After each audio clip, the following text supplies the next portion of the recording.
Hi sweet soul, welcome on in. This is Jin, founder of the Raw Reset and the Healing Junction. You're so welcome here. I'm really happy to say that I'm at Nature's Source today in Oakville. They have their 25th anniversary and I'm just proud of them and just so honored and humbled to be a part of the community. You know, they've connected me to so many dear ones who've supported me along my path, and they're just supporting so many people working alongside naturopaths and really just supporting the clients of naturopaths by being a herbal dispensary, a natural dispensary here in Oakville, Ontario. So if you haven't checked them out, please do make a trip down. Any of you who are new to my wellness channel, welcome. Please hit the subscribe button, and if you like my content, please like and share my videos. That would be so helpful. As a regenerative healer, I'm so excited to introduce today's topic, which is gout. And gout is one of the most misunderstood diseases. I mean, I'm using their name for it. If you know, please check out my notice. If you know my work, you know I don't believe in diseases, only states of dis-ease, where the body's just not at ease. And I can explain to you very practically what gout is. And this is where we see later in life the hands are like these claw hands. And that's because we get these deposits between the joints of acids and toxins. And the reason they go to the hands and to the feet first, like in the incident of gout, is actually acids tend to sink and settle to the bottom. The body is intelligent. It wouldn't want to initially store acids in the organs. So think of it like a safety mechanism. It goes to the periphery where it would be less harmful, less hot, inflammatory, corrosive to our organs, and more potential to be excreted through the periphery, because even the fingertips, you know, under the fingernails, for example, the soles of the feet, we can drain a lot of acids out through these sweaty and sebaceous glands that are in those areas. Even this is why the palms get so sweaty. That's an area of elimination for our lymphatic system. To learn more about how we accumulate acids and toxins and how to purify, the process of purification, please check out Alkalize to Detox and Regenerate, one of my previous series, especially episodes 3 through 6, to show you the process of purification that you can apply. And in today's video, I can talk a little bit more about how we can avoid these symptoms that they're calling gout, and also different alkaline body care and cleansing practices to remedy the issue. If you're already experiencing pain and discomfort in this way, or you think you're at the beginning stages, or even really already have the claw hands, you know, this is what this video is for. It's a support video for you to help you to heal naturally. And that's what I do. If you're interested in one-to-one coaching, I'll put my link below, my booking link. And at the end of this video, I'll talk about a new offering that you might be interested in. So without further ado, let's delve into what needs to be avoided when there are symptoms of gout, or what needs to be reduced in terms of dietary and other forms of consumption. Well, absolutely an over-acidic diet needs to be addressed. We need to look at how can our diet be more alkaline forming. How can we introduce more lemons, more citrus, which are highly alkaline? And if you're getting the acid coming up when you take citrus, don't blame the citrus fruit. They're highly alkaline forming. They leave an alkaline ash when they're digested. It's just that they're pulling forward all the acids that are already there. So don't blame the fruit for getting an acid reaction. Blame the underlying acid condition that's the accumulation of waste over however many years now, right? Have you been here on this earth? So any milk and dairy needs to be addressed apart from butter and cream. We really can't be having milk. It's so acidic, it's so mucus forming. It's gonna actually give a more of a reason to create those deposits in the body, because it will need to be neutralized by minerals. And that's what I talk about in that series that I mentioned to you that you can go back and watch here on YouTube. So any lentils, legumes, grains, beans, these are considered dead foods along with animal proteins.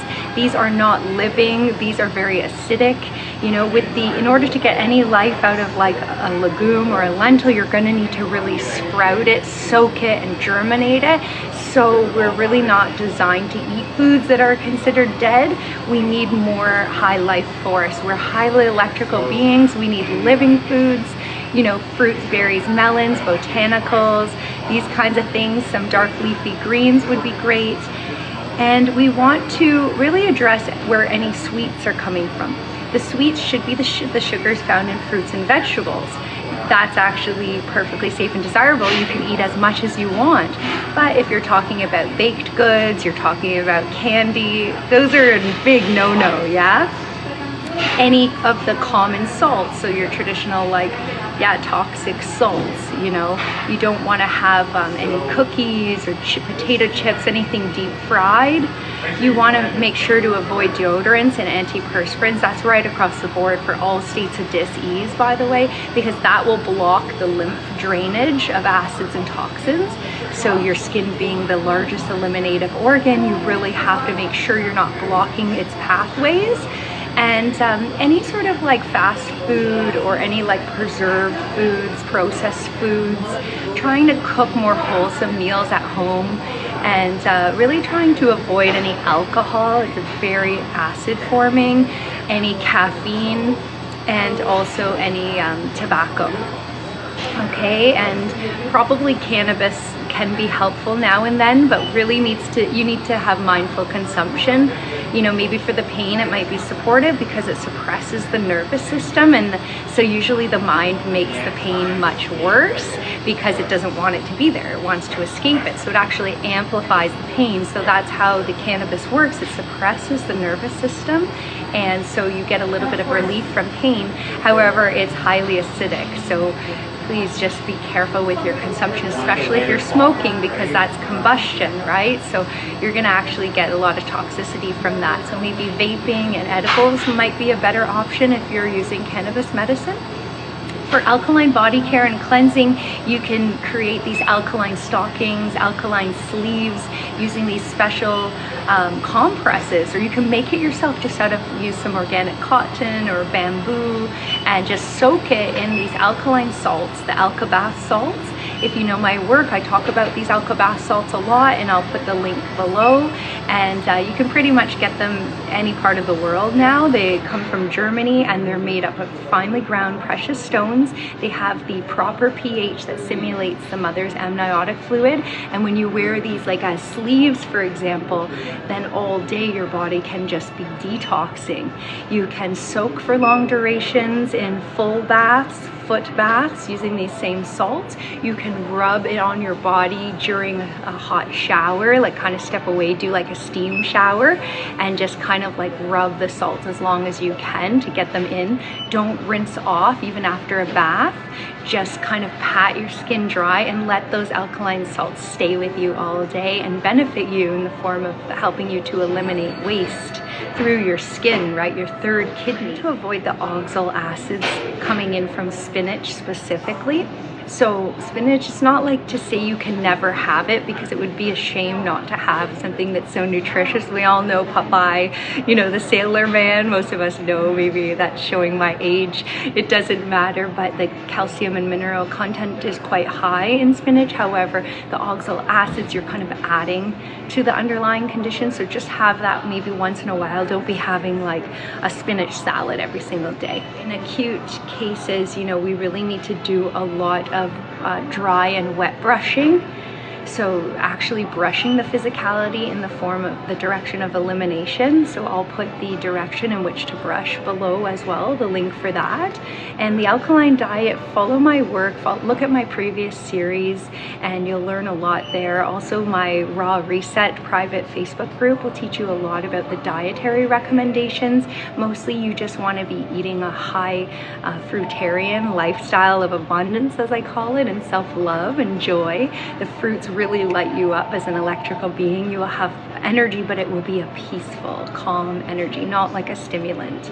And you need to have a lot of fresh herbs. You can have dried herbs. You can have herbal teas, non-caffeinated. You can take herbal tinctures. I'll put the link below for where I get the best herbal tinctures to support my purification process. And yeah, just really staying off the gluten, the wheat. So those were a few more of the alkaline dietary suggestions. And very, very important is to drink an abundance of the alka herb tea. So if I had gout, I know that's a dissolver of impurities, so I would absolutely be drinking, you know, like liters of the 7x7 alka herb tea by Dr. Jentschura is highly alkaline, and it actually supports the body to remove waste through the kidneys. So it acts as a transport system of acids and toxins out of the body. And yeah, that would be probably one of the most important things. You can go for cupping massage, and they actually did a lot of leech therapy in Germany to remove those acids and toxins. So if that ever comes up in your orbit, you know, why not look into that? A lot of sweating would be important, so using sweat lodge, steam saunas, these kinds of things. I just want to say thank you again so much for being with me today, and I wish you the very best on your journey. And if you're interested in any group coaching, I have a workshop coming up end of May, a 4-week-long workshop where we'll come together with an intimate group, maximum 7 of us, and in that workshop there'll also be group coaching. So yeah, I've put some more information coming soon, and yeah, I just wish you the very best. Lots of love.